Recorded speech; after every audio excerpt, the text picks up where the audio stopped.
How do you print a map that's spherical? Who makes mapping photos at 500 miles an hour?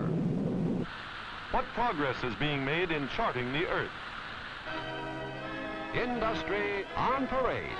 Peabody Award winner for public service, produced on film each week by the National Association of Manufacturers.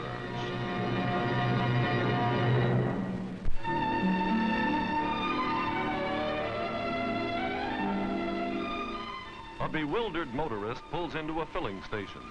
He wants to know the best way to get where he's going. And part of the service he expects is an up-to-date road map. Without it, today's motorists would be quite literally lost.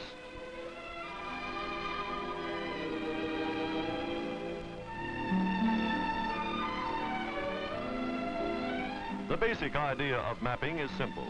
It depends on an endless series of observations and measurements, like those made by surveyors measuring distance and direction from point to point. But there are newer and faster ways to do much of the work these days, as we're about to see in this report on industry's contributions to the vital business of mapping the Earth.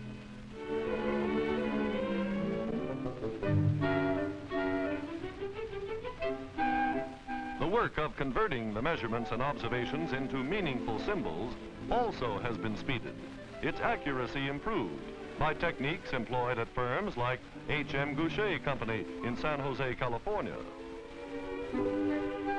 Since outdated maps aren't of much use, except to historians, corrections must be made constantly on the basis of information received from dozens of sources.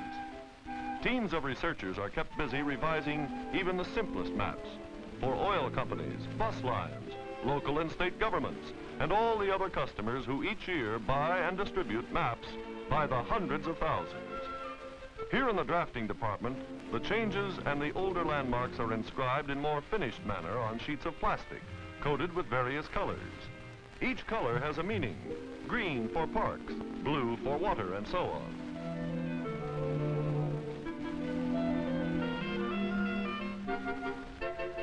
Ever wonder how they could print those tiny street names on maps, especially with the streets running every which way? No trick to it at all. Just lay in the names on a large-scale map and reduce them to the proper size by the photographic process.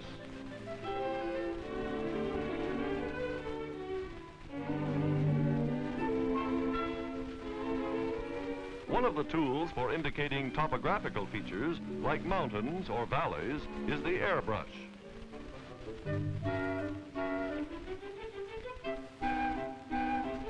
Finally, the completed work, after thorough checking and rechecking for accuracy, is placed in the hands of the photographer, who will prepare separate negatives for each of the colors to appear in the finished map. In order to keep the different colors and the different sections of each map in perfect register, so they won't overlap, it's necessary to have the subject lined up perfectly before the exposure is made.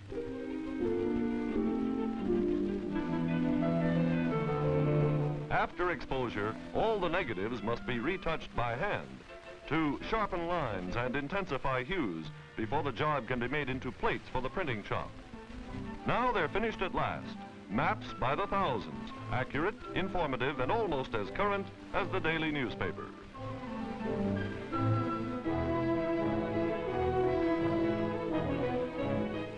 Sometimes, however, printing is only an intermediate stage, as in this department of Rand McNally in Skokie, Illinois. Here, map sections are prepared for mounting on globes, which eliminate much of the distortion found in many flat projections of large areas, while also making geography easier to visualize. The sections are called gores. A special paper on which the gores are printed permits them to assume the contour of the globe without noticeable loss of geographical accuracy. The globes onto which they are glued are made variously of plastic, steel, or glass.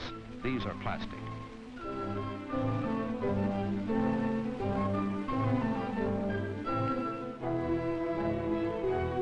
Now, to protect the globe against moisture, scratches, and other wear and tear, each globe is given a smooth, even coat of varnish. Today, there's a globe for everyone, starting with the simplest outlines for first graders. Some carry enough information to satisfy the fussiest of strategic military planners.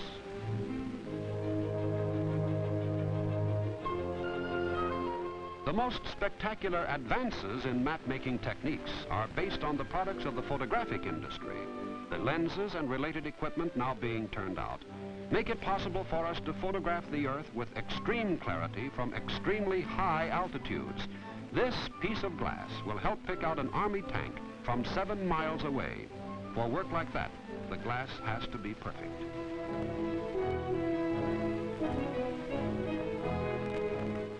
After all the elements of the lens have been assembled here at Bell & Howell's plant in Lincolnwood, Illinois, final adjustments are made with the help of an optical test bench.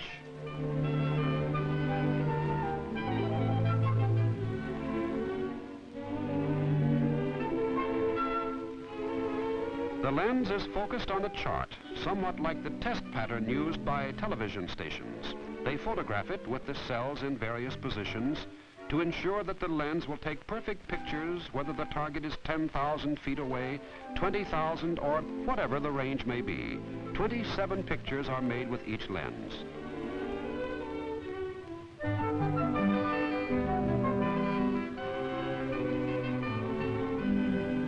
It's new products like this that make feasible the U.S. Open Skies Peace Plan, relying on high-altitude mapping to reveal and it's hoped to prevent warlike movements and concentrations by any major power.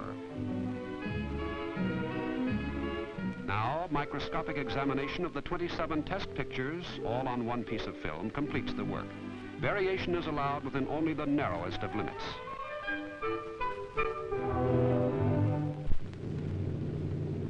In use, aerial cameras give us not only the clearest view ever obtained of familiar spots, they also let us study vast areas never before mapped at all. And they let us do the work in a matter of minutes, mapping work that once would have taken years. One new development, carried to vastly more sophisticated levels than we see here, makes it possible to map continuous strips from coast to coast at supersonic speeds. The strip we see is being used as a reference for a series of aerial maps in 3D.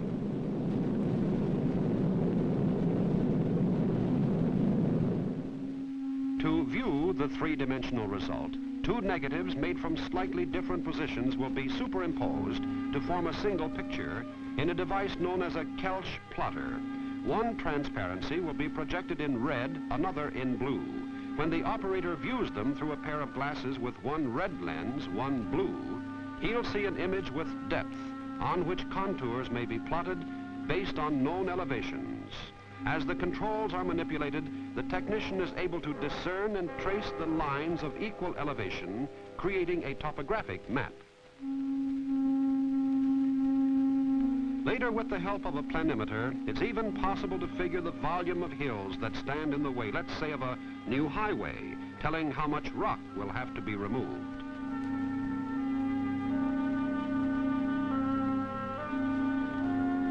Relief maps now are mass-produced with the help of the same three-dimensional photographic techniques. Based on stereo pictures and ground surveys, they start as clay models of the various terrain features, with each mountain being built by hand here at Aero Service Corporation in Philadelphia. When finished, the model can be reproduced in quantity by means of new techniques. After final approval of the clay map, it's submerged in liquid latex rubber, and after the rubber sets, it will be peeled off and used as a negative master from which another positive version of the map can be reproduced, this time in plaster. Here, the rubber is removed from the clay. Now, they prepare to make still another reproduction, this time in plastic. A rigid sheet of vinyl is taped down airtight over the plaster model. When that's done, the vinyl will be heated to a semi-molten state. Then a vacuum will pull it down onto the plaster, filling every indentation. The heater is rolled into place. And watch now what happens when the vacuum is applied. Here we go.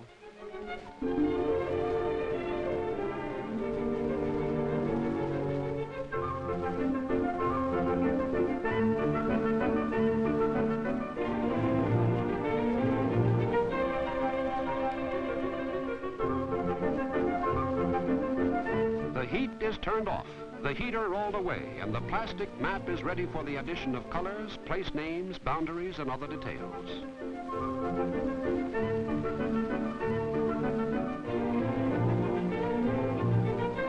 For mass-produced maps, an aluminum mold is used, and the plastic is imprinted with lines, letters, and colors in advance.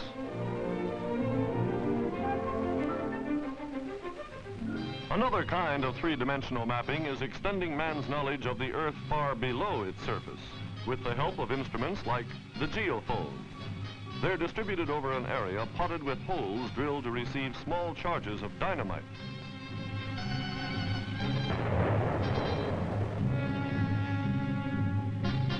When the explosive is detonated, the geophones pick up the sounds of the blast as transmitted directly through the ground and as reflected off bedrock below.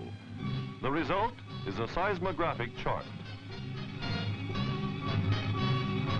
Later, when there's time for thorough study of the readings, they form the basis for maps that show us where to find minerals and oil. Maps that also are telling us the life story of the Earth.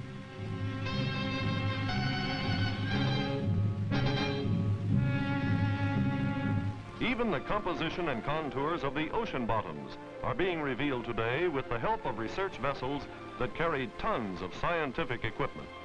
This one, the Wanderer, operated by the Sperry Gyroscope Division of Sperry Rand, is crammed with more electronic devices than you'll find on many ships, 10 times the size. Below decks, this is the master gyro compass that never deviates from true north and relays compass readings continuously to any number of repeaters scattered about the ship. By keeping themselves constantly oriented, the gyros serve in a way as replacements for the hills, mountains, and benchmarks, which help us find our way about the land. Indicators of rudder angle help too. Another aid to navigation is the Loran. It's a device that measures the time it takes radio signals to reach it from shore. Thus, Loran can tell where the ship is with startling accuracy, while helping at the same time produce better charts and maps.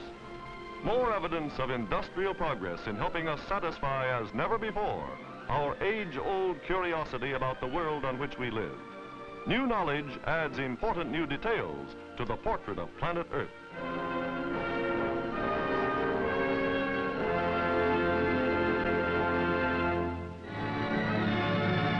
American industry, builder of a better tomorrow, has presented Industry on Parade, a service of the National Association of Manufacturers.